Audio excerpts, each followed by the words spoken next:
Usually when we talk about history, there is this ingrained expectation of dust, Yeah. you know? Oh, absolutely. Quiet, settled dust. Right.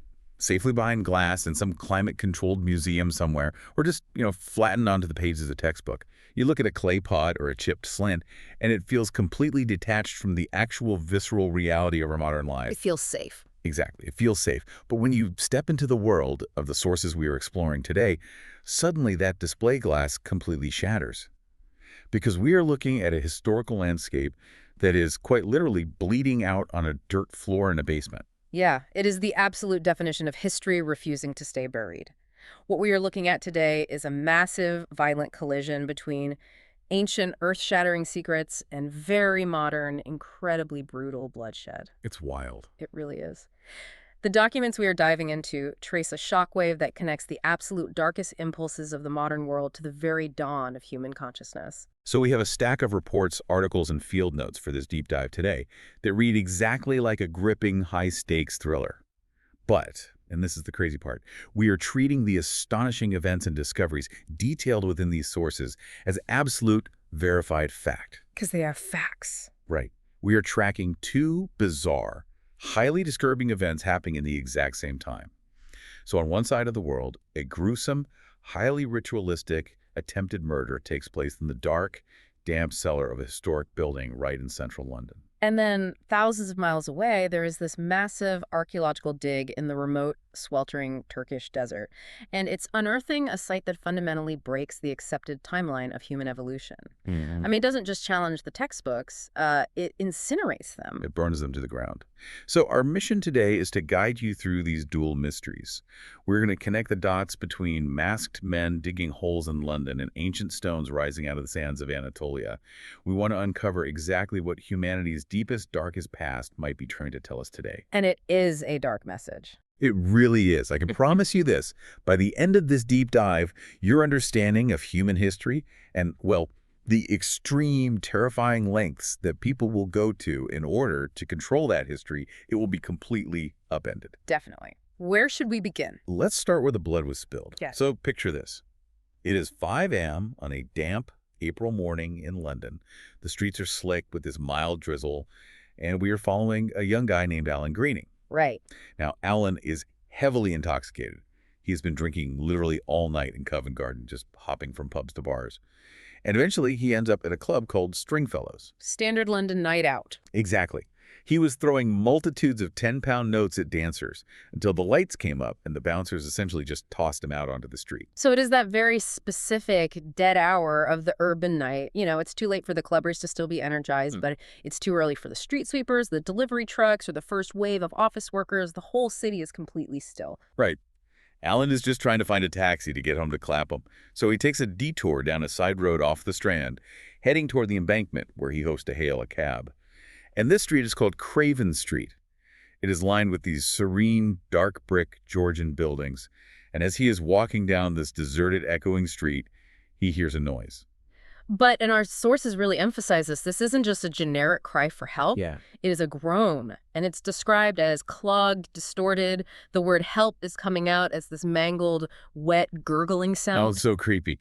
Alan tries to ignore it at first, which, let's be honest, is the ultimate survival instinct for anyone living in a major city.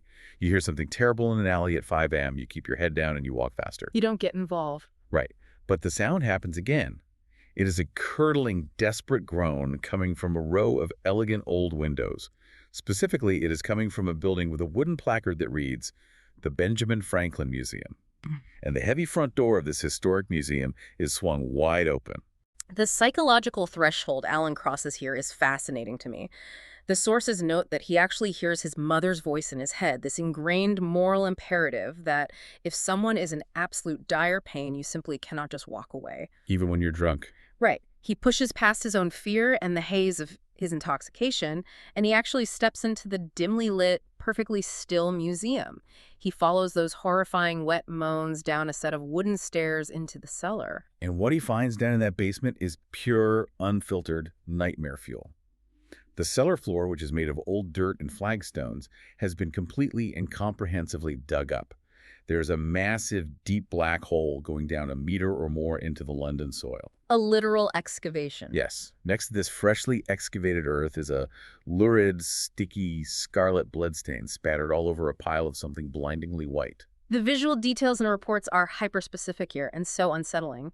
The whiteness scattered on the dirt looks almost exactly like swan feathers. That's what he thinks it is at first. Yeah, but as Alan gets closer, the reality sets in. It isn't feathers. It is a massive pile of human hair.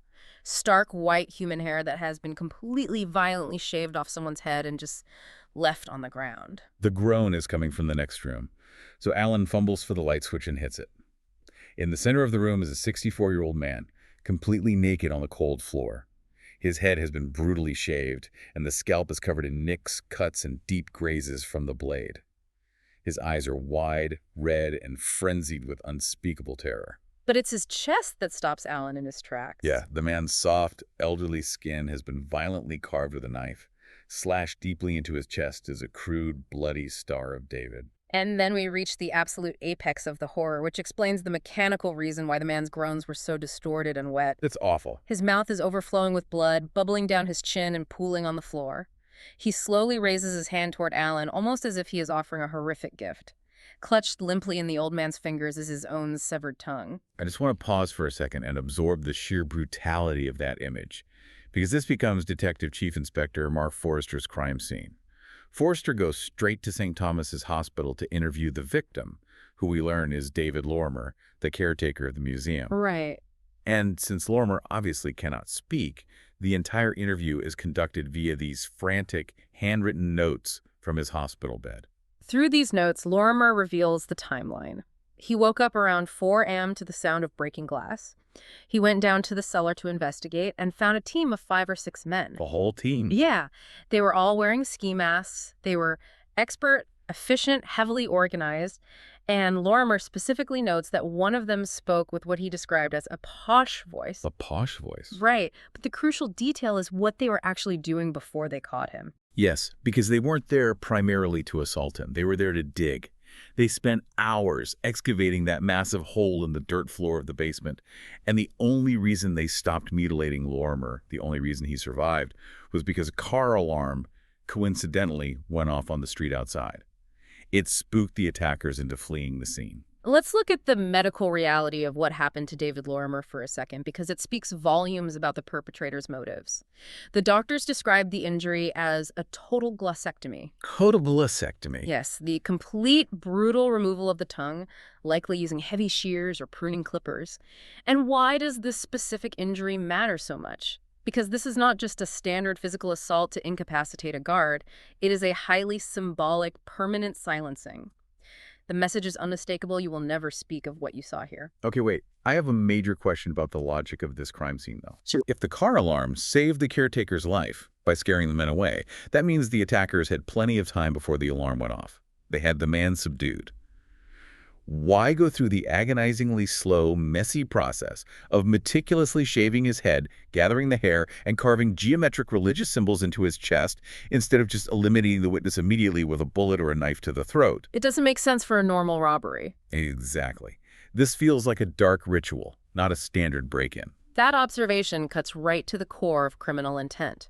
Professional criminals seeking to remain undetected do not waste precious time on elaborate theatrical torture unless the torture itself is the primary message. Medium is the message. Precisely. They were bleeding him out slowly and deliberately. Shaving the head is historically an act of stripping away identity. It is a ritual of humiliation, subjugation, and sometimes purification. Carving a specific religious symbol, the Star of David, is either a deliberate misleading signature to throw off the police or a highly targeted ideological hate crime. And removing the tongue is the ultimate primitive act of ensuring a secret remains kept forever. They didn't just want him dead, they wanted him desecrated and silenced. It's almost like a reverse heist, you know? How do you mean? Think about a standard bank job. Usually a heist involves a highly organized crew breaking into a secure vault to steal a shiny, finished physical object. Diamonds, art, bearer bonds, gold bars. They want to grab the item and get out. Right. But here, you have a highly organized team of men who broke into a historic basement in central London specifically to violently excavate the raw earth itself. They brought heavy shovels. They dug deep into the foundational dirt of the city. What on earth could possibly be buried under a London museum that is worth that level of orchestrated violence? Whatever it was, the perceived value of it was astronomical. It was valuable enough to warrant assembling a team of 5 or 6 specialists, and dangerous enough to warrant the literal butchery of an old man's mouth to protect its location. It is absolutely terrifying. And here is where the narrative scope of our deep dive really widens. Because while these masked men are violently digging up a basement in London in the dead of night, another, much larger excavation is happening halfway across the world. The other side of the coin. Right. An excavation that a seasoned war reporter is about to stumble into, completely unaware of the danger. So let's fly over to Tel Aviv and meet Rob Luttrell. Rob is a foreign correspondent for a major British newspaper. And when we find him, he is desperately trying to decompress. He's been through a lot. Yeah, he just survived a horrific, messy bombing in Baghdad. He was right in the blast radius, saw terrible things, and now he's wandering through Carmel Market in Israel. The sources provide an incredibly dense sensory picture of Carmel Market here to establish Rob's baseline environment. It is bustling, kinetic, almost overwhelming. Paint a picture for us. Well, you have Yemenite spice merchants haggling loudly, Canadian Zionists walking through the stalls, Syrian Jews selling Lebanese music CDs, Israeli housewives examining cuts of lamb ribs. Rob is standing there drinking cold Czech beer out of a plastic stein at a place called the Big Sausage Shop, just watching the surfers out on the Mediterranean waves. And I think it is really worth noting the sheer density of that cultural overlap. We're looking at this purely as the factual setting Rob operates in daily. We're not taking any sides or making political points here. We're just setting the scene.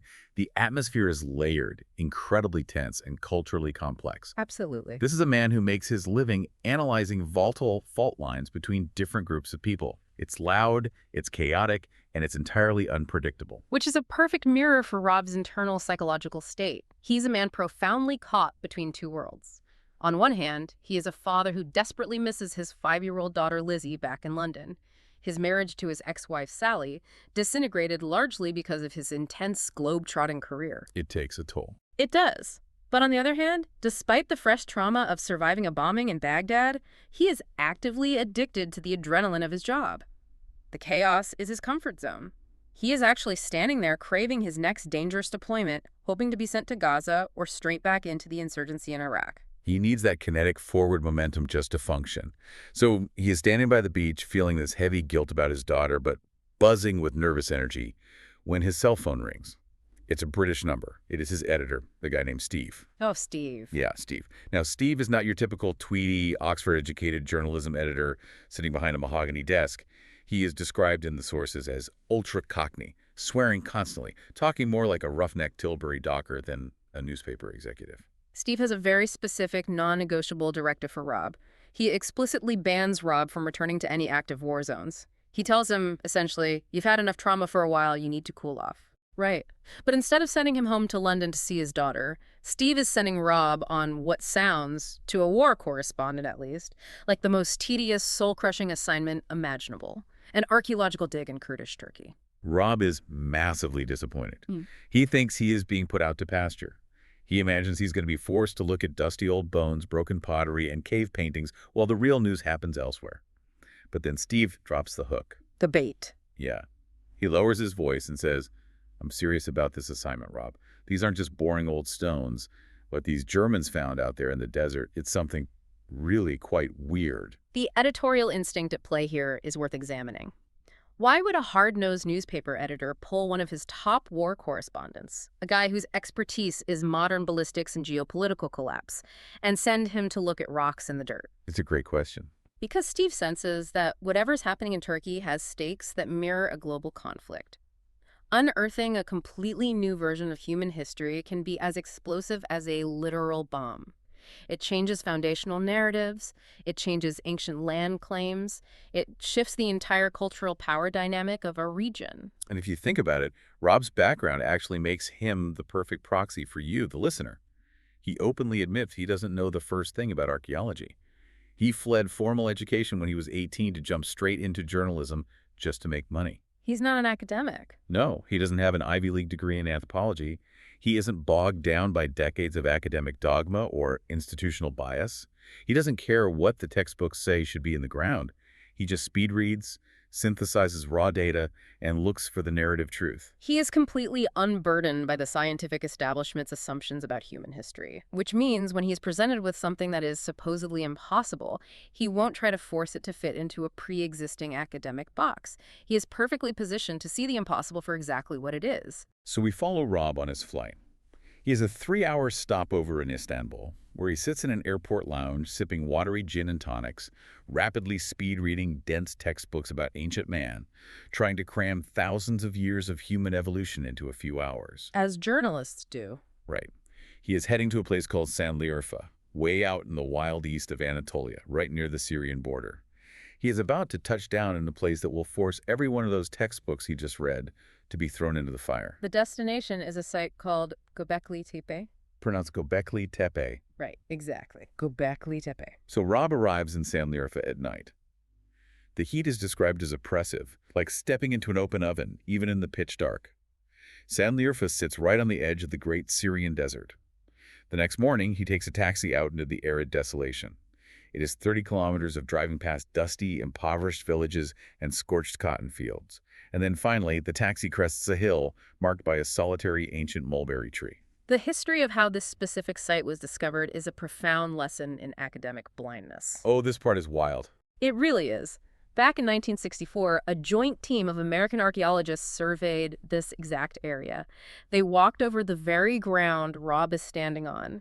They saw several odd-looking hillocks that were completely blanketed with thousands of broken flints. And they just ignored it. They dismissed the entire site. They assumed the flints were just natural debris or from a minor, temporary outpost. And they assumed the hills were just an abandoned medieval cemetery. They did absolutely no actual digging. They walked away. I mean, how do professional archaeologists miss the most important site of the century? The article Rob reads on the plane compares it to being the literary publisher who turned down the very first Harry Potter manuscript. That's a great comparison. It is an epic historical miss. You see a hill covered in broken flint and you just assume it's nothing. It comes down to confirmation bias. If you are thoroughly convinced that complex architecture didn't exist in a certain era, your brain will rationalize any anomalies as natural formations or later irrelevant additions. You only see what you expect to see. Exactly. Fast forward 3 decades from that massive oversight, and a local Kurdish shepherd is walking his flock over those same hills. He notices strangely shaped, massive stones jutting just slightly out of the sunlit dust. He reports this anomaly to the local museum authorities. They realize the stones are clearly worked by human hands and contact the German Archaeological Institute. Finally, in 1994, the institute appoints a man named Franz Breitner to lead an excavation. And when Rob arrives at the site, it is no longer a quiet hill. It is a massive, highly organized operation. He sees 7 sudden hillocks rising out of the middle of nowhere, and they are swarming with local workers, massive white tents, bulldozers, and surveying equipment. A real operation. Yeah. He meets Franz Breitner, who's described as a jovial 50-something German man who looks incredibly smug, like the cat that got the double cream. And Breitner introduces him to Christine Meyer, a sharp, determined French osteoarchaeologist. Let's clarify Christine's role for a second, because an osteoarchaeologist is highly specialized. Her entire world revolves around reading the microscopic stories hidden inside ancient bones. Bones, right. Yeah, she analyzes human and animal remains to determine diet, disease, trauma, and lifestyle. If you want to know how a society lived and died, you don't look at their buildings, you look at their skeletons. She is the forensic backbone of the dig. And what Breitner and Christine proceed to show Rob is completely mind-bending. They take him down steep steel ladders deep into massive excavated pits. Standing upright in these sunken circular enclosures are massive, T-shaped stone megaliths. Massive ones. Yeah, they are arranged in huge rings, some measuring 5 to 10 meters across. And these stones aren't just rough, unhewn blocks pulled from a quarry. They're highly stylized. The T-shape actually represents human beings in profile, with long angled arms and hands carved delicately down the sides of the pillars, reaching toward the front. But the true astonishment, the detail that literally takes your breath away, lies in the intricate bas-relief carvings decorating the flat faces of these stones. In a landscape that is today a barren, arid desert, these stones are densely covered in vibrant images of wildlife. What kind of wildlife? Buzzards, massive vultures, intricate swarms of insects, sinuous serpents, roaring lions, and scorpions. And Breitner proudly shows Rob a brand new, freshly unearthed carving of a bizarre, terrifying creature. Breitner insists it is a leaping wolf, while Christine argues it looks exactly like a crocodile. Crocodile in the desert. Right. The artistic skill required to carve this in high relief is staggering. Okay, so the carvings are cool, the stones are huge, and the layout is complex. But none of that explains why this site is rewriting history. Here's the absolute bombshell. Christine explains to Rob that for years they struggled to date the site because stone itself cannot be carbon dated. Right, you need organic material for carbon dating. Exactly. So finally, they managed to find and carbon date some ancient charcoal that was wedged deep into the plaster of a megalith. And to be absolutely certain, they cross-referenced that carbon date with the specific types of ancient arrowheads found buried in the exact same layer of dirt. Yes, they found Nemric and Byblos points. Nemric and Byblos points. Yeah. For you listening, these aren't just random sharp rocks. They are highly specific, distinct styles of flint arrowheads. Archaeologists know with absolute certainty that these specific arrowhead designs were only crafted and used during a very specific, narrow window of the Neolithic era. Like a timestamp. Precisely like a timestamp. Finding them in the dirt right next to the base of the megaliths is like excavating a buried building and finding a perfectly preserved 1980s cassette tape on the floor. It instantly gives you an unmistakable chronological timestamp. So they have the charcoal carbon dating and they have the arrowhead timestamp. What does the lab say? Are we looking at something built during the time of the ancient Greeks? Maybe the early Egyptians? Not even close. The scientific consensus, backed by rigorous, undeniable dating methods, proves that Göbekli Tepe is between 11,000 and 12,000 years old. 12,000 years. Old. I want everyone to just let that number sink in. Let's put that in perspective. Stonehenge, the famous stone circle in England. That was built around 2000 BC. The Great Pyramids of Giza in Egypt, built around 2500 BC. Before the discovery of Göbekli Tepe, the absolute oldest known megalithic structures on the planet were temples in Malta, dating to maybe 3500 BC. This means Göbekli Tepe predates Stonehenge by at least 6,000 years. It's bonkers. There is more time between the builders of Göbekli Tepe and the builders of Stonehenge than there is between Stonehenge and us today. Wow. And this raises an incredibly profound, baffling question: who built it?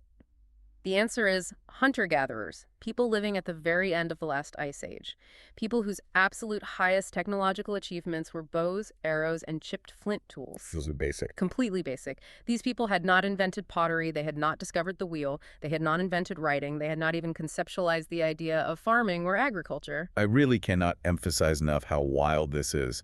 It is exactly as if we discovered a group of people who only knew how to camp in canvas tents, who wore animal skins and chased herds of deer all day, somehow got together and successfully built a 50-story steel skyscraper. That's a great analogy. And they did it completely skipping the invention of bricks, mortar, cranes, or mathematics. How do people with zero societal infrastructure, no written language, and no permanent settlements coordinate such a massive architectural feat? That paradox is precisely the total revolution in perceptions that Christine Meyer explains to Rob. You have to understand how monumental this shift is for science. For centuries, the foundational, unquestioned theory of human civilization, the one taught in every middle school in the world, went like this. Oh, right, the standard model. Yeah. First, humans invented agriculture. They learned to plant wheat seeds and domesticate wild sheep and cattle. Because they no longer had to exhaust themselves chasing migrating herds all day, they settled down into permanent farming villages. Makes sense. Right, this sudden abundance of free time and the food security provided by granaries allowed them to develop a specialized society. They had time to invent complex religion, design rituals, build temples, and develop art. The formula was simple. Agriculture first, settled towns second, religion and monumental architecture third. But the stones at Göbekli Tepe prove the exact opposite. Precisely. Göbekli Tepe shows absolutely no evidence of domestic habitation. None. They have dug massive trenches and found no houses, no fire pits for cooking domestic meals, no trash pits, no signs of normal daily human living. It's just a temple. It is purely exclusively a monumental religious site. This means the profound urge to worship, the burning desire to build a massive temple to the gods or the dead came first. Now think about the logistics. To cut, move, and carve these massive 50-ton stones, you need hundreds, perhaps thousands of workers. And to coordinate that massive workforce, you have to feed them every single day. Wait, back up. If they didn't have farms and they hadn't invented agriculture, what were they eating? You can't feed 1,000 stonemasons by just hoping a few guys with spears catch a gazelle that morning. That is the million-dollar question that changes human history. Imagine trying to feed 1,000 manual laborers with just wild, hunted meat and sparse, uncultivated wild grains you found growing on a hillside. It's impossible. You starve. The logistical nightmare of feeding the Göbekli Tepe workforce forced their hand. The new theory, the paradigm shift, is that the immense pressure of building this temple literally forced these hunter-gatherers to figure out how to cultivate massive amounts of food efficiently. They had to invent agriculture to sustain the builders. The profound need to build a temple birthed farming, not the other way around. It is a stunning, beautiful reversal of how we view human motivation. We weren't driven to cooperate and invent by the desire for comfort or full stomachs. We were driven to invent by faith or fear or sheer awe of the divine. It's a much more powerful narrative. It is. But building monumental structures like this requires incredible societal unity. Hundreds of people pulling in the exact same direction, sharing a single vision. Yet, as Rob steps away from the ancient stones, he discovers that the modern land surrounding Göbekli Tepe is defined by bitter division, systemic poverty, and fiercely suppressed heritage. Right, let's look at the dark shadow hanging over Sanliurfa today. Rob's entry into this modern tension begins with his taxi driver, Radovan. Tell us about Radovan. Radovan is clearly a sharp, educated guy. He speaks multiple languages fluently. But he is stuck driving a battered, overheating Toyota taxi for a meager living. When Rob cheerfully asks to go see Göbekli Tepe, Radovan's friendly demeanor instantly vanishes. He becomes grim and literally warns Rob, Göbekli Tepe, bad place. And the drive out to the site paints a stark, depressing picture of the local reality. Radovan points out the crushing poverty of the local Kurdish villages they pass. You see mud houses crumbling in the heat, open sewage drains running through the streets, young kids playing in piles of litter, and women toiling under the searing desert sun in the cotton fields. It's a hard life. Very hard.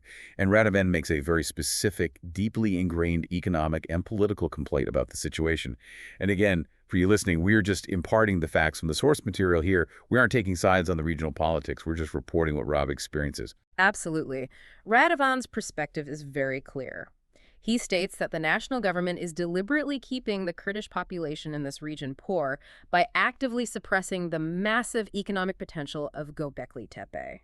How so? He points to the physical evidence around them, the complete lack of paved, modern roads leading to the most important archaeological site on Earth, and the glaring absence of tourist signs. He argues they are purposefully keeping the site isolated and difficult to reach.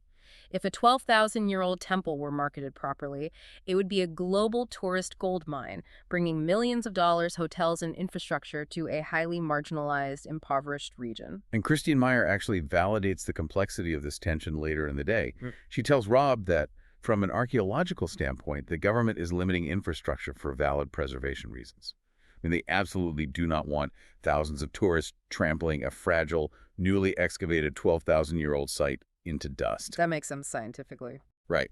But she completely understands and sympathizes with the profound Kurdish resentment.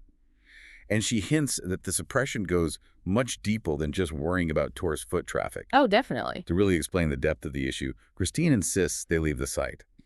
She drives Rob and her rusty, rattling Land Rover away from the dig, back into the city, specifically to the Sanliurfa Museum. The paranoia is real. They have to leave the excavation zone just to speak freely without being overheard by the workers or government liaisons. The Sanliurfa Museum is located near the Gulbasi Gardens, which is a lush, beautiful oasis right in the center of the dusty city. It features serene pools filled with sacred carp that, according to local legend, were placed there by the prophet Abraham himself. A really ancient spot. Very. And inside this small, somewhat neglected provincial museum, Christine leads Rob to two incredible artifacts that perfectly illustrate how history is actively weaponized. The first artifact is breathtaking. It is a 2-meter-tall, cream-colored stone statue of a man. Christine explains it was found purely by accident 10 years prior during a mundane excavation for a new bank building in the city. Tests confirmed it is 11,000 years old. 11,000. Yeah. That makes it the oldest life-sized self-portrait in stone in the entire history of the human race. It has an expression that is infinitely sad, hauntingly human, and its eyes are made of deep, dark, inset obsidian stones. It sounds beautiful. It is. And where is this priceless, world history-altering artifact displayed? It is sitting ignored, shoved into a corner next to a red fire extinguisher. It's an astonishing lack of reverence, and the second artifact she shows him is arguably more disturbing in its implications. It is a smaller statue of an ancient Assyrian birdman. Christine identifies it as representing a desert demon, highly likely to be Pazuzu, the infamous wind devil of Mesopotamian mythology. Oh, Pazuzu, that's from The Exorcist, right? Yeah, yes, exactly. She uses this statue to explain that the ancient theology of this specific region wasn't benevolent, it was terrifying. It was a religion filled with demons of desolation, dark rituals, and blood sacrifice, intimately associated with the scorching, lethal desert wind and the scavenger birds that picked corpses clean. So you look at these two incredible pieces of history, and you have to ask, what is the subtext here? We have artifacts that should be on the front page of every newspaper globally, anchoring major exhibitions in Paris or New York, but instead they are hidden away in the dusty corners of a local museum. Christine suggests to Rob that maybe the locals like Radvan are right. Maybe the authorities genuinely do not want the Kurdish population to feel too proud of their ancient heritage. Because controlling the historical narrative is a form of immense tangible power. Think about the geopolitical implications. If a historically marginalized and stateless group, in this case the Kurds, can legitimately claim direct ancestral ownership of the literal birthplace of human civilization and organized religion, it grants them immense cultural and historical legitimacy on the world stage. It's a huge shift. It changes the way they are viewed globally. Governments naturally have a vested strategic interest in suppressing, or at least tightly controlling, that narrative to maintain the current political status quo. So if owning this history brings that much power, you have to wonder about the guy sitting on top of the actual gold mine, Franz Breitner. Rob points out a glaring contradiction to Christine. If Breitner is the luckiest archaeologist alive, unearthing the most important site of the century, why isn't he on the cover of Time magazine? Why is he deliberately avoiding publicity? Is he just nobly protecting the site from being overrun by tourists? Or is he protecting his own ego? What does she say? Christine admits the cynical truth. If Göbekli Tepe becomes too famous too quickly, a powerful bureaucrat in the capital might simply step in, take over the entire dig, kick the Germans out, and claim all the academic and national glory for themselves. That is the overarching political layer. But what becomes terrifying is that this macro-level tension isn't just an abstract idea discussed in quiet museum corners. It is bleeding directly into the dirt of the dig itself.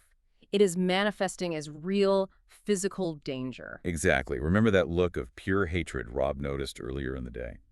When he was looking at the newly discovered wolf crocodile carving with Breitner, Rob happened to look past the jovial German and made direct eye contact with one of the local Turkish workers. The source material is very specific about that moment.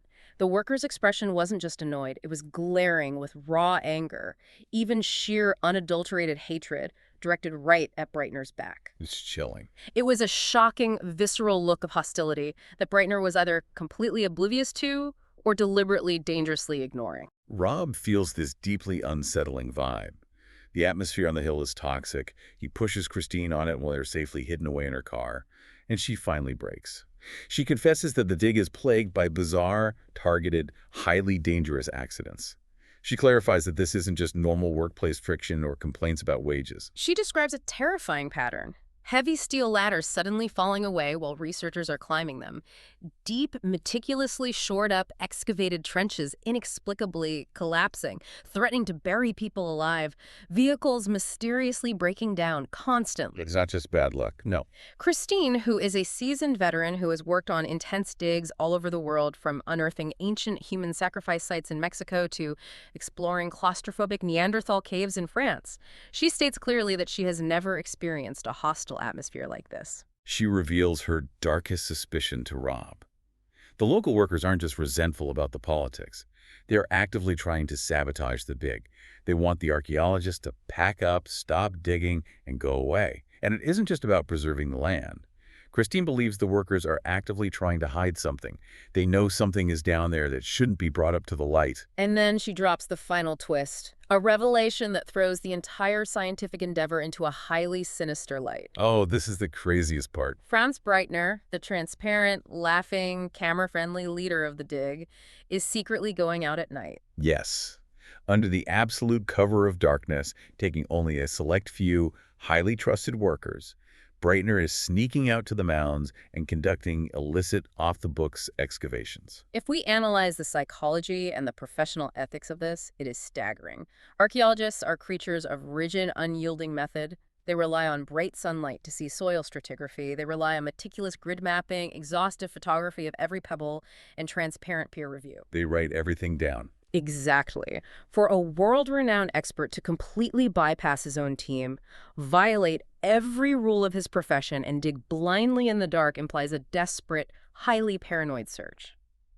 He is looking for something specific, something he absolutely does not want the academic community, his own colleagues like Christine, or the host government to see until he has it physically secured in his own hands. So synthesize these two incredible stories we've explored today. Think about the massive parallels.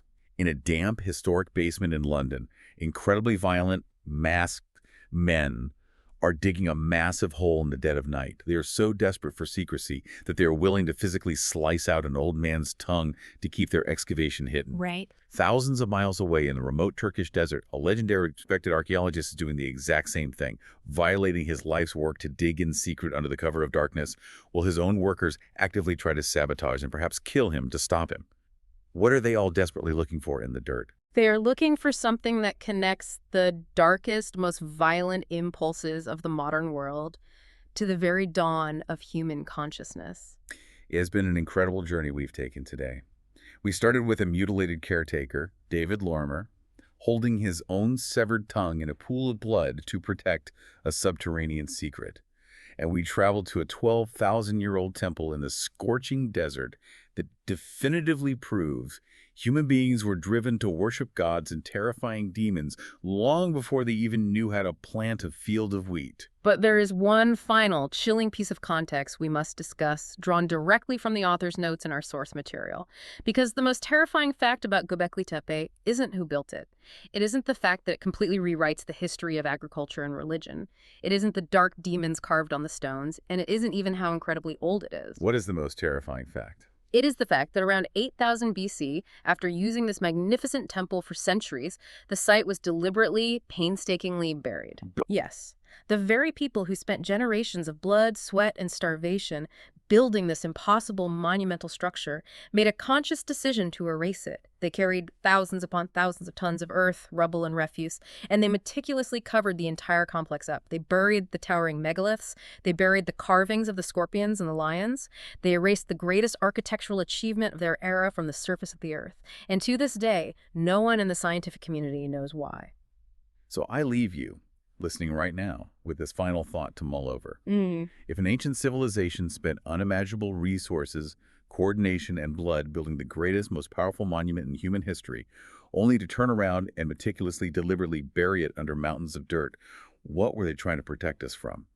And as desperate men dig in the dark in London and Turkey today, are we about to unearth the very thing our ancient ancestors sacrificed absolutely everything to keep hidden?